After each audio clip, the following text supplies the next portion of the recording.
Hello, hi, and welcome to another video from John from Vacuum Cleaner Tech and Car Obsessed. Okay, we're going to stick on the same theme that we've been doing for the last few videos now, which is power banks. I ordered a power bank from Anker UK. I've been waiting a while for this power bank actually, and I would say months. So it took a long time for this power bank to be delivered. I contacted Anker and they said to me that they were having some stock issues. So Anker being the kind of company that they are, they did give me a further discount on the item, which was really good. Also, I got back in touch with them recently, obviously because we're leading up to Christmas now, and I was worried that I may not get the item this year. And they came back to me and basically said they apologised and investigate it, and I had it the following day. So it's been pretty good. So the power bank that we're going to be looking at today is the Anker Prime 12,000 milliamp hour. Now this is the 130 watt, well, capable up to 130 watt power bank. This is the smallest Prime capacity power bank that they do in the Prime series. This one, obviously, as you can see, does support Anker Prime fast charging. This is the excuse me. This is the baby brother. The one up from this is this one, which is the 20,000 milliamp model.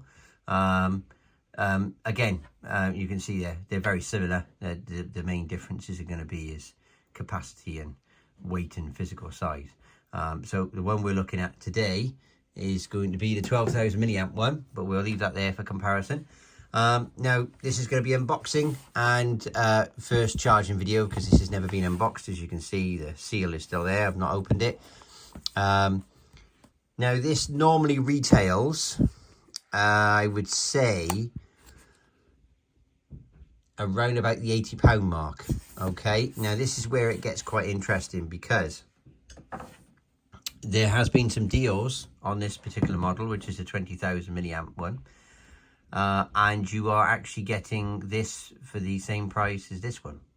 So you do need to keep an eye out for the deals that are coming out there, because that's 12,000 milliamp, this is 20,000 milliamp.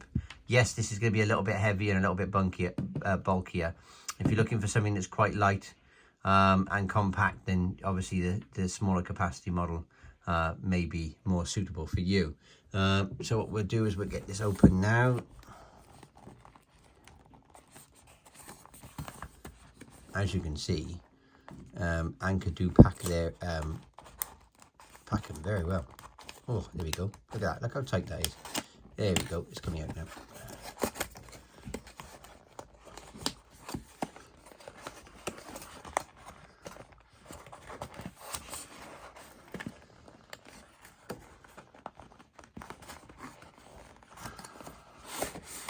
There we go. So inside the box, it's the same kind of packing that we've had on the other Prime series. So obviously we've got our little bag to protect it.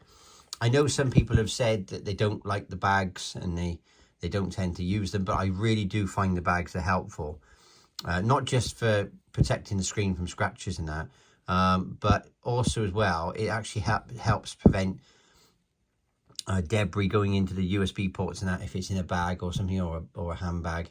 And also you can use a soft touch to the bag to actually clean the screen of fingerprints, because with these kind of screens you do tend to get quite a few fingerprints on there.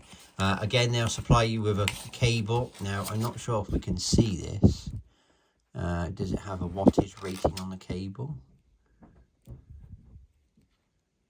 Don't see a wattage rating on this cable. Okay, it looks very similar to the previous cable that came with the 20,000 milliamp model. So it is definitely possible that this cable can go up to 140 watts. However, we won't see 140 watts because this doesn't support 140 watts. It supports a charging input, I think, of 65 watts, I believe. But we'll see what it can pick up now, because we're going to use it with the recommended charging base as well.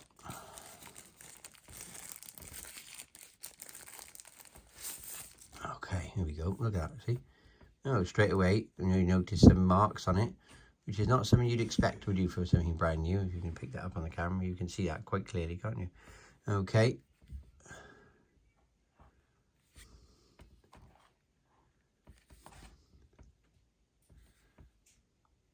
Yeah, okay, looks pretty good. I shall get my cloth.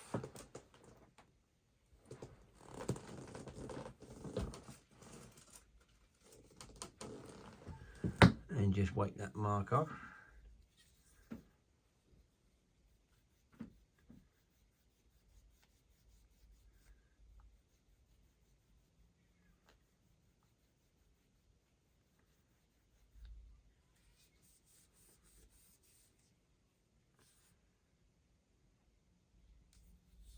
Okay, as you can see, it looks like as if it's a manufacturing mark. It doesn't come off. So anyway, so this is the power bank.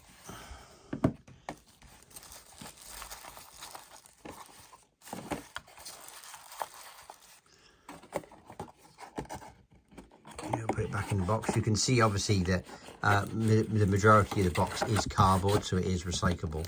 The only thing obviously that is not is the bag. But if I'm wrong, then someone can correct me on that one. And here we go. Okay, so this is the 12,000 milliamp. First impressions compared to the 20,000, definitely lighter. It's actually, as you can see, it's almost half the size, as in depth. If you see that on the camera, yeah. So you can definitely tell straight away that there is a big difference there. Weight difference is definitely something I've noticed straight away. In fact, I would probably go as much as to say this is probably just a little bit heavier than like a iPhone. Yeah, the Max. A little bit heavier than an iPhone, but yeah, that is definitely easy to hold. This has definitely got more weight to it. So that's the first benefit. Obviously, it's lighter and it's going to be more compact to carry with you. The other thing I've noticed straight away with comparison to the 20,000 milliamp model, and as you can probably see straight away, we move that over here, yeah, and that is we've got 2 USB-C ports and 1 USB-A on the 20,000 milliamp model, but this 12,000 milliamp model only has 2 USB-C ports. So if you're in need of a USB-A socket, then you're not going to get that with this 12,000 milliamp model. This has obviously got the cordless charging, which you can use with the Anker base. Okay, which is here. Let's get that cable out of the way. There we go. So what we'll do now is we'll stick this on charge. Maybe move that around a little bit so it's not in the way.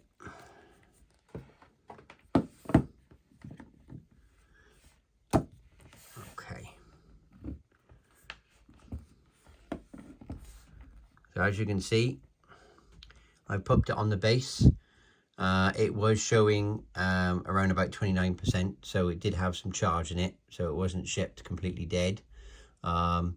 As you can see at the moment, it is slowly going up on the charge. We're showing around about, it's around about 40-50 watts, wasn't it? Yeah, about that. What we'll do is we'll just take it off charge a minute, and we'll just go into settings, 0 cycles, which is what we want.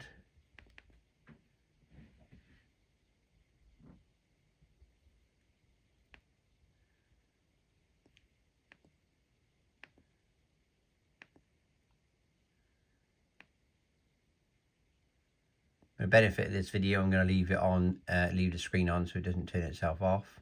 I'm going to leave it on high. So we're on 30%, and we'll stick it on the charger now.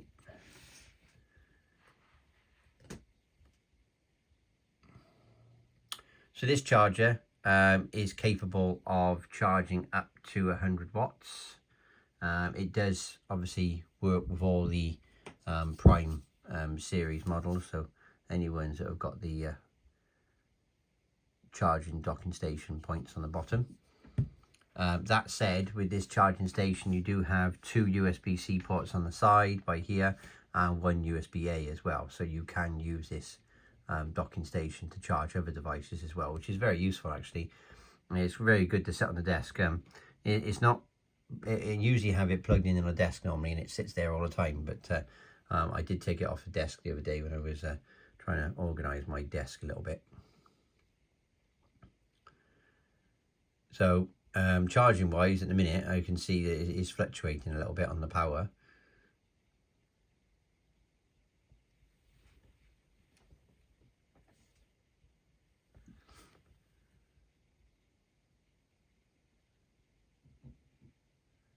Okay, right.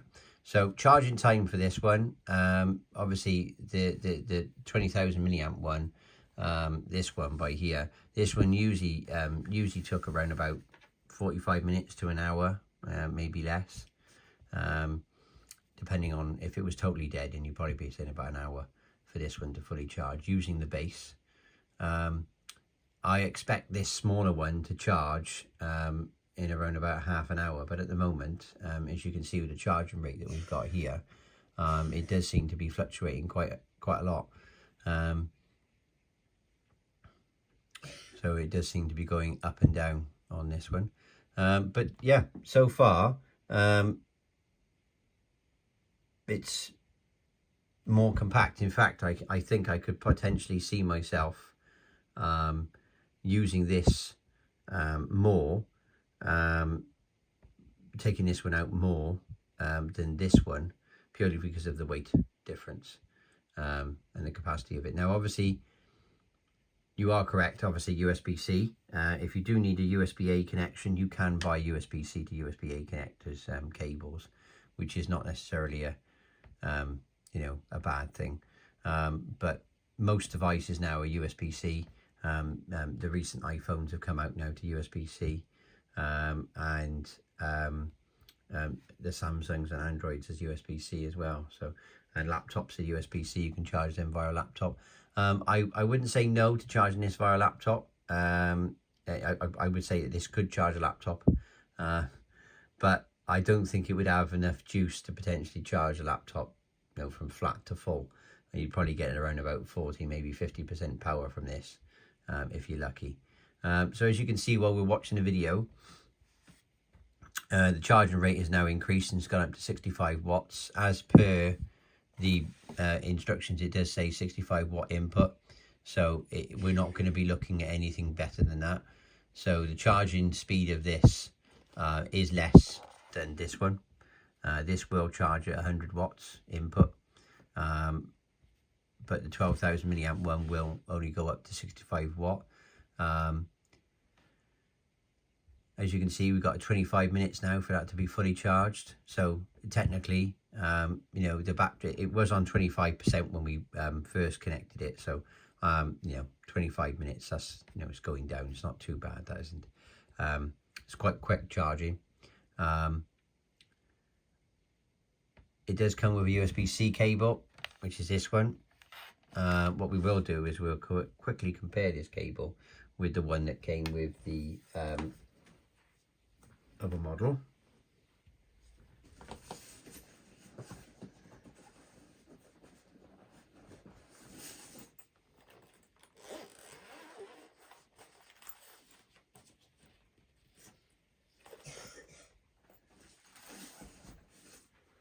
Okay, this is the one that came with the other model. Straight away there's a difference. This cable is thicker and more chunkier. Also, there is writing on the cable here. It's got Anker written on it, and it actually says, if you can make that out on camera, max 140 watt. And that's the one that came with, actually, no, I do apologize. That is the one that came with the 737. So this one. Yeah, this cable came with the 737, so it's a 140 watt cable. Yeah, and the 737 is capable of charging up to 140 watts. Okay, so that means that the cable that comes with the 12,000 milliamp is going to be able to handle up to 65 watt, and it's not going to be able to go anymore. So that's something to be aware of. I mean, for me, I like to take at least one cable with me for charging. So I tend to take one of these cables with me because they're nice cables. They're sturdy. They're not too big. So if I was going to go out and potentially be in a situation where I needed to maybe top up my power bank or something, I would probably not use this cable, and I would probably use this one. But even if you use a 140 watt cable with this, it's only going to charge up to 65 watt, which is what it is capable of doing. It's quite interesting, isn't it? If you put these next to each other a minute here, yeah, the 737, yeah, and the Prime model, yeah, I have to say, I really do like the screens on the Prime models. The display and the time remaining is a very, very good, easy to see display.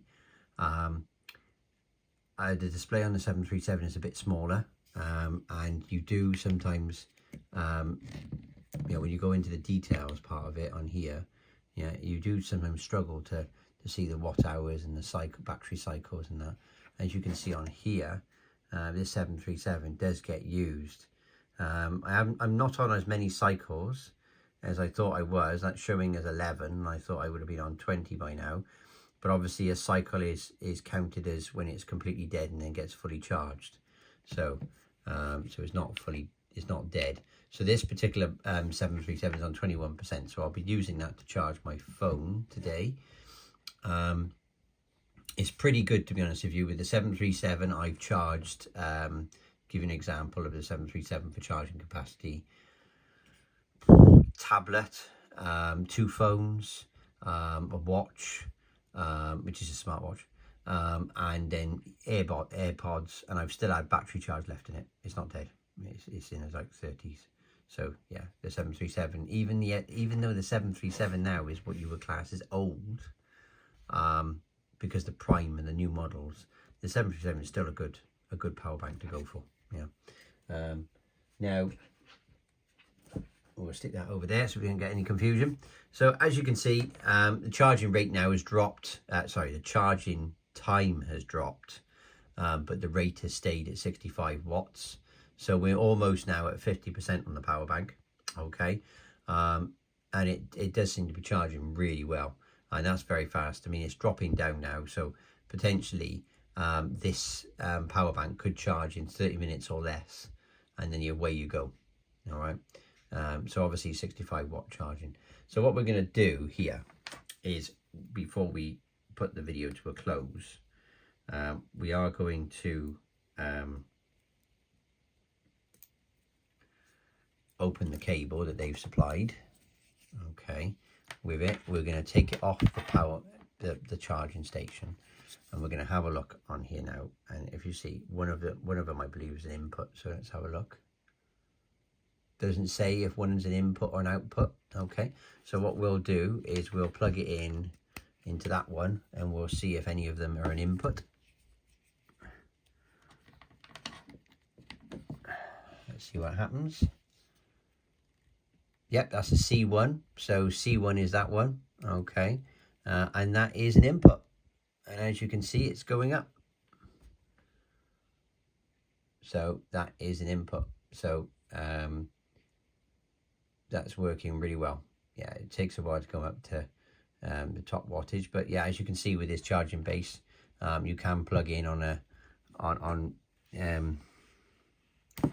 one of these. We'll put it to that one just to be on the safe side.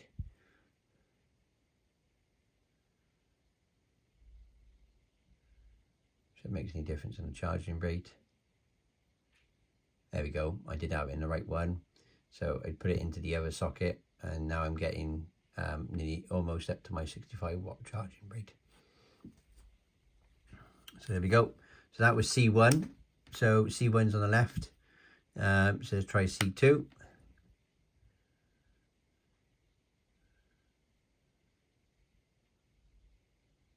And as you can tell, they're both input sockets. They're input and output sockets. So you can recharge the device from any of the USB-C sockets on here, as well as the base. So if you have the base, you can charge it, but if you don't, you can still charge it using the USB-C, and it doesn't matter which port you put into, they both seem to be running at the same speed. So so yeah, this cable is obviously up to 65 watts, but it's not going to make a difference if you use a higher wattage cable, but the device will only charge up up to a 65 watt rate. Okay, well, yeah, please any comments and questions about it, and I can potentially do another video to answer some concerns on it. What I'm going to be doing with this now, over the festive period, I'm going to be using this to charge my phone or my watch and possibly a tablet. I'm going to see how I get on with it. I'm also going to see if this is something that I can potentially carry around with me in my pocket, so that I've always got power on me. And not necessarily have it like in a bag or something. Now, I will say one thing with the 20,000 milliamp model on my left here. That is a really popular power bank for me, that one. And I do really like that. And I do really get on with it. And I do find that I do find myself keeping that in my bag if I go out, because it's just not too big and it's got the power that I need. So will be interesting to see what happens to the 12,000 milliamp. I can, as far as I can tell, I don't think I'm going to have any issues with it charging the phone. And I believe I get at least 2 charges out of it before I need to charge it. So that'd be quite good. So as we can see now, it's charging fine here, even on C2. Only thing I have noticed, obviously, is it's gone up to 60, but it hasn't gone up to 65 watts. So potentially, like Anker say, they do say that charging it on the base, it does charge a little bit better, but still, nearly 17 minutes now until full charge. That's doing pretty well, that is. So let me go and unplug that and stick it back on the base. Yep. Okay. Right. Well, please like and subscribe, and everyone have a Merry Christmas and a Happy New Year, and I shall catch you all on the next video. Thanks for watching. Bye. Bye-bye.